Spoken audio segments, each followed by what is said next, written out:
आज हम बात कर रहे हैं दो आव्यूह के योग की,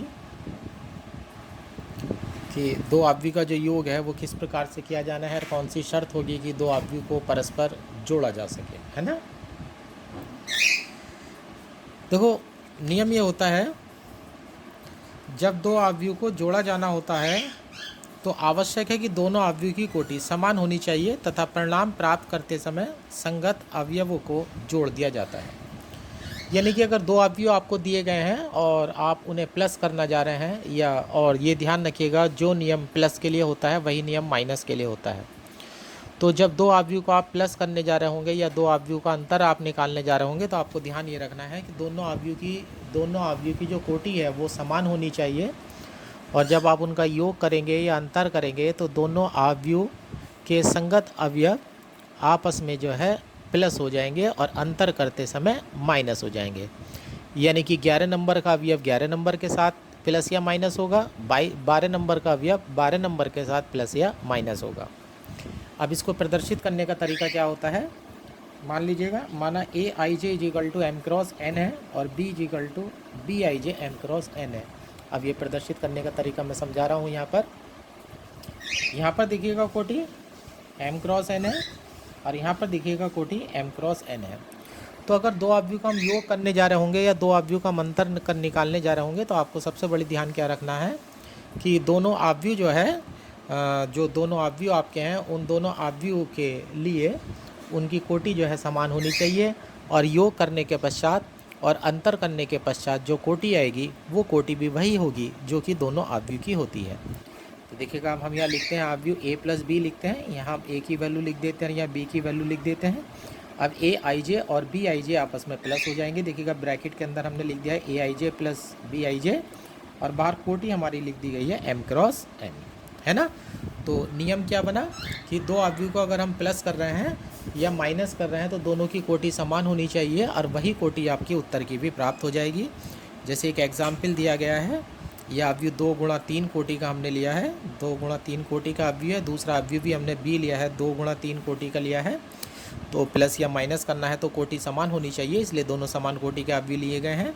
अब हमने ए प्लस बी अगर करा है तो हमने पहले ए लिख दिया है और दूसरा फिर अवयव हमने बी लिख दिया। अब हम प्लस कर रहे हैं तो 11 नंबर के अवयव में 11 नंबर का अवयव प्लस करेंगे, 2 और 1 प्लस करेंगे तो 3 आ जाएगा, 3 और 0 प्लस करेंगे तो 3 आ जाएगा, 5 और -2 को प्लस करेंगे तो 3 आ जाएगा, 0 5 को प्लस करेंगे तो 5 हो जाएगा, 1 और -1 को प्लस करेंगे तो 0 हो जाएगा, -3 और -3 को प्लस करेंगे तो माइनस का 6 हो जाएगा। उसी प्रकार से जिस प्रकार से ए प्लस बी निकाला है तो उसी प्रकार से हम यहाँ पर ए माइनस बी लिख देते हैं। ये ए हो जाता है, अब ये बी हो जाता है। अब 11 नंबर के अवयव में से 11 नंबर का अवयव घटेगा, 2 में से जब 1 घटेगा तो 1 आ जाएगा, 3 में से जब 0 घटेगा तो 3 आ जाएगा, 5 माइनस माइनस यहाँ प्लस हो जाएंगे, चिन्ह बदल जाएगा तो 5 और 2 7 हो जाएंगे। 0 में से 5 जब माइनस होगा तो माइनस का 5 हो जाएगा, 1 में -1 जब माइनस होगा तो माइनस माइनस प्लस हो जाएंगे और 2 हो जाएगा, और -3 में से जब -3 को माइनस करेंगे तो उत्तर 0 हो जाएगा। इस प्रकार से आप दो अवयव का अंतर और दो अवयव का योग जो है वो ज्ञात कर सकते हैं। ठीक है, अब आता है अवयव का अदिश्य गुणन। अवयव का अदिश्य गुणन का मतलब है,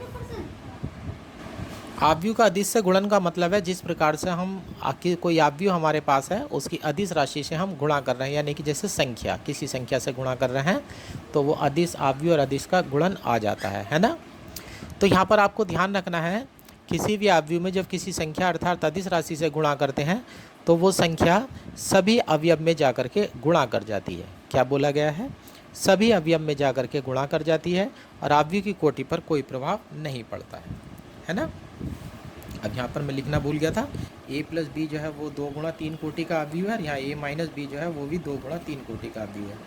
तो यहाँ पर लिखा हुआ है, जब किसी अवयव की किसी अदिश से गुणा की जाती है तो वह अदिश अवयव के प्रत्येक अवयव से गुणा करता है। अब प्रत्येक अवयव से वो गुणा कर जाएगा। देखिएगा, माना A is equal to A I J M cross N है तथा के कोई अदिश राशि है तो इसकी नोटेशन दे रहे हैं। अब हमने के की 1 से मल्टीप्लाई करी तो के, अब हमने यहाँ ए का मान रख दिया है तो देखिएगा के अंदर आकर के गुणा कर जाएगा, तो के इंटू ए आई जे और कोटि पर कोई प्रभाव नहीं पड़ेगा। जैसे कि यहाँ पर एग्जाम्पल दिया गया है, ए इज इक्वल टू, हमने एक अवयव लिया है जो 3 गुणा 2 कोटि का है। अब हम मान लीजिएगा ए में -2 से गुणा कर रहे हैं, तो इस -2 की गुणा सारे अवयव से हो जाएगी। -2 की 2 से करेंगे तो -4 हो जाएगा, -2 की 3 से करेंगे तो -6 हो जाएगा, -2 की -1 से करेंगे तो प्लस का 2 हो जाएगा, -2 की 0 से करेंगे तो 0 हो जाएगा, -2 की 5 से करेंगे तो -10 हो जाएगा, और -2 की -3 से करेंगे तो प्लस का 6 हो जाएगा, और कोटि 3 गुणा 2 ही रहेगी। इस प्रकार से आपने सीखा कि किस प्रकार से अवयव का हम अदिश गुणन जो है वो किस प्रकार से करते हैं। अब आगे चलते हैं। अब जब अवयव पढ़ाया जा रहा है आपको, तो अवयव अभी तक जो है पीछे किसी क्लास में अवयव नहीं था, तो हमें इसके नियम भी सिखाने पड़ेंगे कि अवयव जो है वो किन किन नियमों का पालन करता है। अभी अवयव को आपको अवयव का योग सिखाया गया, तो अब हेडिंग आता है अवयव के योग गुणधर्म। अवयव के योग जो है किन किन नियमों का पालन करते हैं। तो सबसे पहला नियम होता है क्रम विनिमय नियम। क्या नियम है? क्रम विनिमय। क्रम विनिमय मतलब अदला बदली, ठीक है। क्रम विनिमय मतलब अदला बदली। यदि ए तथा बी दो समान कोटि के अवयव हैं, तब a plus B equal to है b प्लस ए। अब लेफ्ट हैंड साइड में देखेगा a प्लस बी लिखा हुआ है, जबकि राइट हैंड साइड में देखेगा b प्लस ए लिखा हुआ है। तो यानी कि आपके लिए नियम दिया जा रहा है कि दो अवयव को अगर आप योग कर रहे हैं, तो उस बात में कोई फ़र्क नहीं पड़ेगा कि कौन सा अवयव पहले लिया गया है और कौन सा अवयव बाद में लिया गया है। तो यानी कि a प्लस बी का मान और b प्लस ए का मान सदैव समान रहता है, और गणित में इसे क्रम विनिमय नियम कहते हैं। फिर नंबर 2 नियम है साचार्य नियम। साचार्य नियम में 3 अवयव का योग होता है। यदि ए बी सी 3 समान कोटि के अवयव हैं, समान कोटि के बार बार इसलिए लिखा जा रहा है क्योंकि जो है अगर समान कोटि के अवयव नहीं होंगे तो उन्हें जोड़ा जाना संभव नहीं है। अब लेफ्ट हैंड साइड में देखेगा a प्लस बी ब्रैकेट में है और प्लस सी बाद में है। अब राइट हैंड साइड में देखेगा a बाहर आ गया है और b प्लस सी बाद में आ गया है। तो यानी कि साचार्य नियम आपको परमिशन देता है कि आप a प्लस बी को जोड़ने के बाद c जोड़ दें, या b प्लस सी को जोड़ लें, a पहले b प्लस सी जोड़ लें, बाद में लेफ्ट हैंड साइड से a जोड़ लें, तो इस बात में कोई फ़र्क नहीं पड़ता है। फिर आता है योग का तत्समक। जो योग का तत्समक होता है वह शून्य अवयव होता है। यदि कोई अवयव आपको दिया गया है किसी कोटि का, तो उसी कोटि का शून्य अवयव जो है उसका योग का तत्समक कहलाएगा। अब यह है, यदि a कोई m क्रॉस n कोटि का अवयव है, तो m क्रॉस n कोटि का शून्य अवयव उस अवयव a का योज्य तत्समक कहलाता है। देखिएगा नंबर 4 पॉइंट आ जाता है हमारा योग का प्रतिलोम। अगर कोई अवयव आपको दिया गया है और आपसे कहा जाता है कि उसका योग का प्रतिलोम यानी कि योज्य प्रतिलोम यानी कि इंग्लिश में एडिटिव इन्वर्स ज्ञात कीजिए, तो आपको कुछ नहीं करना है, उस अवयव में आप -1 से गुणा कर दीजिएगा और उससे जो अवयव आपको प्राप्त होगा वो उसका योग का प्रतिलोम हो जाएगा। जैसे कि डेफिनेशन में लिखा गया है, यदि किसी अवयव a का योज्य प्रतिलोम ज्ञात करना है तो इस अवयव को -1 से गुणा कर देते हैं, अर्थात अवयव a का योज्य प्रतिलोम -a होता है। इस पॉइंट में आपने सीखा है कि योज्य प्रतिलोम जो होता है वो उसका निगेटिव मान होता है, यानी कि अवयव का निगेटिव मान जो है वो योज्य प्रतिलोम होता है। यानी कि ये इस नियम का पालन करता है कि a प्लस -a करेंगे तो आपका योज्य तत्समक 0 आ जाएगा, और -a प्लस a करेंगे तो अभी वो शून्य अवयव आ जाएगा। तो ये योज्य प्रतिलोम होता है। फिर अवयव के अदिश गुणन के गुणधर्म है, यही साधारण प्रक्रिया है। ये सारे नियम सिर्फ इसलिए सिखाए जा रहे हैं जिससे कि आप नई चीज़ पढ़ रहे हैं तो आप इन चीज़ों को सीख सकें, कौन कौन से नियम लगाने का हमें अधिकार हमारा गणित दे रहा है। माना a तथा b दो समान कोटि के वर्ग अवयव हैं तथा k तथा l कोई दो अदिश राशियाँ हैं। इस स्थिति में निम्न नियमों का पालन होता है। अब देखिएगा a प्लस बी दो अवयव हैं और बाहर की अदिश राशि k से गुणा करी गई है, तो हम आपको परमिशन दे रहे हैं कि k को आप अंदर ला करके गुणा कर सकते हैं। तो यानी कि ये बन जाएगा k a plus k b। उसी प्रकार से देखिएगा k प्लस l दो अदिश राशियों को जोड़ा गया और बाहर से a आ रहा है, तो आपको अधिकार दिया जाता है कि a को आप अंदर गुणा कर देंगे, तो ये हो जाएगा k a प्लस l। तो ये हमारे योग के गुणधर्म हो गए और अदिश के जो है गुणधर्म हो गए। उसके बाद आता है हमारा दो अवयव का गुणन। ये ध्यान रखिएगा, आपको दो अवयव का जो गुणन है वो आपको थोड़ा सा ढंग से सीखना है। ये आपको थोड़ा सा ध्यान रखना है, दो अवयव का जो गुणनफल है वो आपसे ढंग से सीखना है ना। थोड़ा सा प्रैक्टिस इसकी कर लेनी है दो अवयव के योग के गुणनफल की। तो सबसे पहली शर्त क्या होती है, दो अवयव अगर आपको दिए जाएं तो ज़रूरी नहीं है कि उनकी आपस में गुणा ही हो जाए, ये ध्यान रखिएगा इस बात का। दो अवयव अगर आपको दिए जाते हैं तो ज़रूरी नहीं है कि उनकी गुणा हो जाए। और दो अवयव जैसे मान लीजिएगा एक अवयव ए है और दूसरा अवयव बी है और आपका गुणनफल ए बी ज्ञात करना है, तो गुणनफल ए बी ज्ञात करने की शर्त होती है कि अवयव ए में जो स्तंभों की संख्या होगी और बाद वाले अवयव बी में जो पंक्तियों की संख्या होगी वो दोनों समान होनी चाहिए। अगर वो समान नहीं होंगी तो उनकी गुणनफल का मान ज्ञात करना संभव नहीं है। अब देखिएगा परिभाषा किस प्रकार से लिखी गई है। माना अवयव ए तथा बी का गुणनफल ए बी ज्ञात करना है। यहाँ ध्यान दीजिएगा, क्या गुणनफल निकालने जा रहे हैं हम? गुणनफल ए बी निकालने जा रहे हैं। तो इसका मान प्राप्त होने के लिए आवश्यक है कि ए में स्तंभों की संख्या, यहाँ ध्यान दीजिएगा इस बात पर, ए में स्तंभों की संख्या, ए पहले आया है, ए में स्तंभों की संख्या तथा बी में पंक्तियों की संख्या बराबर होनी, समान होनी चाहिए। यानी कि आप गुणनफल अगर ए बी निकालने जा रहे हैं तो सबसे पहला नियम क्या ध्यान रखना है आपको कि पहला वाला अवयव अर्थात जो इस समय ए है उसके स्तंभों की संख्या और बाद वाला अवयव जो कि बी है उसके पंक्तियों की संख्या आपस में समान होनी चाहिए। जैसे कि देखो अगर नोटेशन दी गई है यहाँ ए इज इक्वल टू हमने ए आई जे लिखा है और यहाँ कोटि लिखी है एम क्रॉस एन। दूसरा हमने बी में लिखा है बी जे के और यहाँ कोटि लिखी है एन क्रॉस पी। तो हमने लिखा है गुणनफल ए बी संभव होगा। अब ए है ना, ए में देखिएगा स्तंभ कितने हैं एन और बी में देखिएगा पंक्ति कितनी है एन, अर्थात ए के स्तंभों की संख्या और बी की पंक्तियों की संख्या आपस में बराबर है, तो गुणनफल ए बी संभव होगा। और उस तरह से जो उत्तर आएगा उसकी कोटि क्या होगी, अब ये ध्यान दीजिएगा इस बात पर, जो उत्तर आएगा उसकी कोटि क्या होगी। अब जैसे अवयव आपका ए है और इधर अवयव आपका बी है, आप गुणनफल ए बी निकालने जा रहे हैं, तो उत्तर में जो कोटि मिलेगी वो पहले वाले अवयव की पंक्ति उठेंगी और बाद वाले अवयव का स्तंभ उठेगा। तो पहले क्या बोला, पहले वाला जो अवयव ए है उसकी पंक्ति उठेंगी और जो बाद वाला अवयव बी है उसके स्तंभ उठेंगे, तो यानी कि बनेगा एम क्रॉस पी। तो यानी कि तथा इसकी कोटि एम क्रॉस पी होगी, है ना। अब गुणनफल परिभाषित करना देख लीजिए, गुणनफल किस तरह से परिभाषित हो रहा है। देखिएगा माना एक अवयव ए है, ये हमने अवयव लिखा है 2 गुणा 3 कोटि का, दूसरा हमने बी अवयव लिखा है तो हमने 3 गुणा 3 कोटि का लिखा है यहाँ। अब ए की स्तंभ अगर आप देखने जाएंगे तो आपको 3 मिलेंगे और बी की पंक्ति अगर आपको देखने जाएंगे तो आपको 3 मिलेंगी। तो हमारे नियम का पालन हो रहा है कि ए के स्तंभों की संख्या और बी की पंक्ति की संख्या आपस में बराबर होनी चाहिए। और जब हमारा गुणनफल प्राप्त होगा तो उसके उत्तर में जो कोटि बनेगी वो ए की पंक्तियाँ आएंगी और बी के स्तंभ आएंगे, तो यानी कि उत्तर का कोटि बनेगी 2 गुणा 3। अब हम गुणनफल ए बी निकालने जा रहे हैं तो पहले हम ए का मान रख देते हैं और बी का मान रख देते हैं। ये ध्यान रखना है, गुणनफल आपको ज़रा ध्यान से सीखना है थोड़ा सा। तो गुणनफल जब आप सीखेंगे तो इसमें आप ध्यान क्या रखेंगे, जो गुणनफल आप सीख रहे हैं इस गुणनफल में आपको ध्यान ये रखना है कि आप जो अवयव पहले होगा उसकी रो की गुणा कॉलम से होगी, सही है ना। यानी कि देखिएगा इस तरह से, जैसे ये रो उठाई, पहले वाले अवयव की तो रो उठानी है, दूसरे वाले का फिर कॉलम उठाना है, पहले ये वाला कॉलम उठाया, फिर दूसरा वाला कॉलम उठाया और फिर तीसरा वाला कॉलम उठाया और इनकी गुणा करके सीधे जोड़ते चले जाना है। अब देखिएगा मैं आपको ये सिखा रहा हूँ, थोड़ा इसे केयरफुल्ली ध्यान से देखना है। तो इस समय हम पहली पंक्ति की गुणा पहले स्तंभ से करने जा रहे हैं। अब ये समझ लीजिएगा, इसको हम ऐसे करके डालने जा रहे हैं। तो देखिएगा 3 की गुणा 3 से होगी, 3 तिया 9 और सारे अवयव को जोड़ते चले जाना है, प्लस 2 पंजे 10 प्लस 1 की गुणा 3 से होगी तो 3 हो जाएगा, तो 9 और 10 19 और 3 22, आपका अवयव 22 तैयार हो जाता है।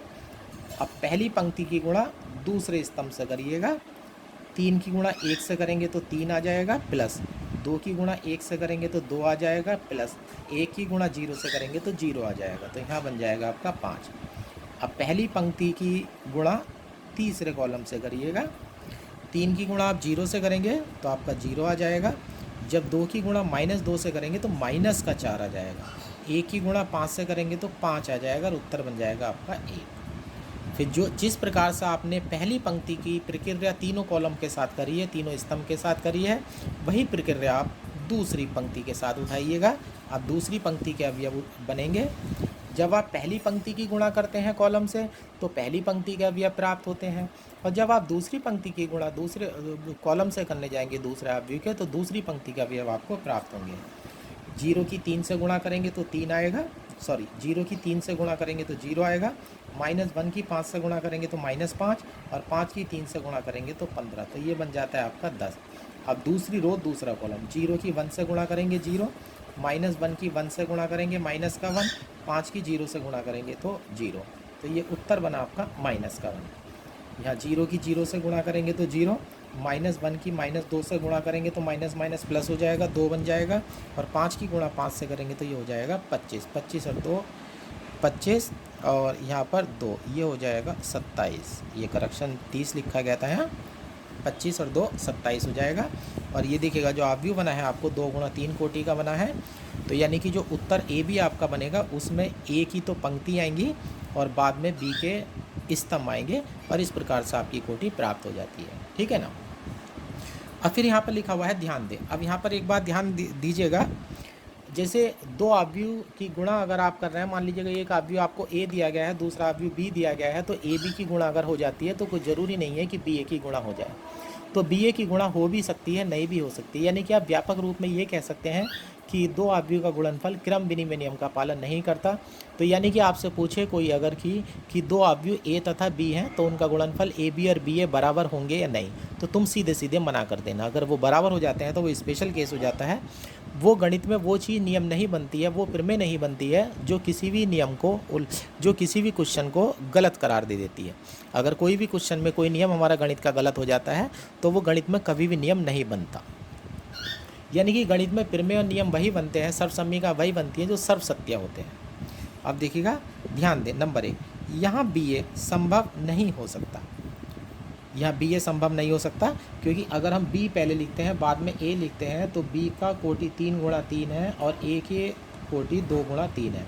अब बी के स्तंभ 3 है और ए की पंक्ति जो है 2 है, और ये दोनों आपस में बराबर नहीं है, तो ए की बी से गुणा तो हो रही है और बी की ए से गुणा नहीं हो रही है। अब हम लिखते हैं, हम व्यापक रूप में कह सकते हैं कि आवश्यक नहीं है कि 2 अवयव का गुणनफल क्रम विनिमय नियम का पालन करें। तो 2 अवयव का जो गुणनफल है वो जरूरी नहीं है कि क्रम विनिमय नियम का पालन करें। तो यानी कि व्यापक रूप में आप कह सकते हैं A B is not equal to B A. तो यानी कि ए बी और बी ए जो है आपस में बराबर नहीं होते। और दूसरी 2 अवयव के गुणनफल में एक मज़ेदार बात यह होती है, जैसे हमें सिखाया जाता है, मान लीजिएगा 2 राशियाँ ए और बी हैं और इनकी गुणा करके 0 आ रहा है, तो हम गारंटी के साथ कह सकते हैं कि इनमें से कम एक को अवश्य ही 0 होना पड़ेगा। लेकिन ध्यान दीजिएगा, मज़ेदार बात यह है अवयव में ऐसा नहीं होता। यानी कि 2 अवयव अगर आपके पास A0 है तो गुणा करके उनका उत्तर 0 भी प्राप्त हो सकता है। अब अगले एग्जाम्पल में ये सिखाया जाएगा। ध्यान दें, यदि ए बी बराबर 0 तो आवश्यक नहीं है कि ए बराबर 0 या बी बराबर 0। अभी तक हमें सिखाया गया था कि ए बी बराबर अगर 0 है तो ए बराबर 0 होगा या बी बराबर 0 होगा, परंतु यहाँ पर ध्यान दीजिएगा अवयव गुणनफल में ए बी बराबर अगर 0 है तो ए बराबर 0 या बी बराबर 0 पालन नहीं होगा, लिखा हुआ है आवश्यक नहीं है। अब देखिएगा, एक अवयव ए लिया गया है, दूसरा अवयव बी लिया गया है, और जब इनकी गुणा करेंगे तो दोनों के मान रख देते हैं। 0 की गुणा 3 से होगी 0, -1 की 0 से गुणा होगी 0, जोड़ के 0 आएगा। 0 की 5 से गुणा होगी 0, -1 की 0 से गुणा होगी 0 आएगा। 0 की 3 से गुणा होगी 0, 2 की 0 से गुणा होगी 0 आएगा। 0 की 5 से गुणा होगी 0, 2 की 0 से गुणा होगी 0, और ये आपका एक शून्य अवयव हो गया है। देखिएगा, ये इंटरेस्टिंग फैक्ट यानी कि एक मज़ेदार तथ्य है कि 2 अवयव में 2 अवयव अगर शून्य अवयव हैं तो गुणा करके हो सकता है कि उनका मान 0 हो जाए। अब यह है फिर अवयव के गुणन के गुणधर्म है, साचार्य नियम। जैसे पहले की पीछे योग के नियम बताए गए थे, अब गुणन के नियम है तो प्लस के निशान की बजाय इनटू का निशान आ जाएगा। साचार्य नियम में देखिएगा, ए ब्रैकेट में बी सी है, इधर ए बी पहले बाहर आ जाता है और सी बाहर आ जाता है। फिर उसके बाद वितरण नियम है, वितरण नियम में ए है ब्रैकेट में बी सी है, तो आपको अधिकार मिलेगा कि ए अंदर जाकर के गुणा कर देगा, ए बी प्लस ए सी। अब यहाँ पर ये ध्यान रखना कि बी प्लस सी में हम ए से लेफ्ट हैंड साइड से गुणा कर रहे हैं, तो ए को गलती से राइट में मत लिख देना, क्योंकि आव्यूह का जो गुणनफल है वो क्रम विनिमय नियम का पालन नहीं करता है। अब ए लेफ्ट से गुणा कर रहा है तो एक जो आएगा दोनों के साथ लेफ्ट से ही आएगा। उसी प्रकार से देखेगा ए प्लस बी है, ब्रैकेट में बाहर सी है। अब सी देखेगा दाईं तरफ से गुणा कर रहा है, तो जब सी अंदर आकर के गुणा करेगा तो सी आप दाईं तरफ लिखेंगे। इस बात का थोड़ा सा ध्यान रखेंगे, आप किसी का भी क्रम नहीं पलट सकते हैं। तो बनेगा हमारा ए सी और बी सी। सबसे पहले आपको तत्समक अवयव पढ़ाया गया था, आइडेंटिटी मैट्रिक्स, जिसमें विकर्ण में 1 थे और बाकी सारे अवयव 0 थे। वो जो होता है वो गुणा का तत्समक होता है। नंबर 3 ये मैं यही पॉइंट लिखा गया है, प्रत्येक वर्ग अवयव, यहाँ ध्यान दीजिएगा वर्ग अवयव पर। कोई भी अवयव अगर लेंगे तो उसका गुणात्मक तत्समक नहीं होगा। गुणात्मक तत्समक केवल उसी अवयव का होता है जो कि वर्ग अवयव है।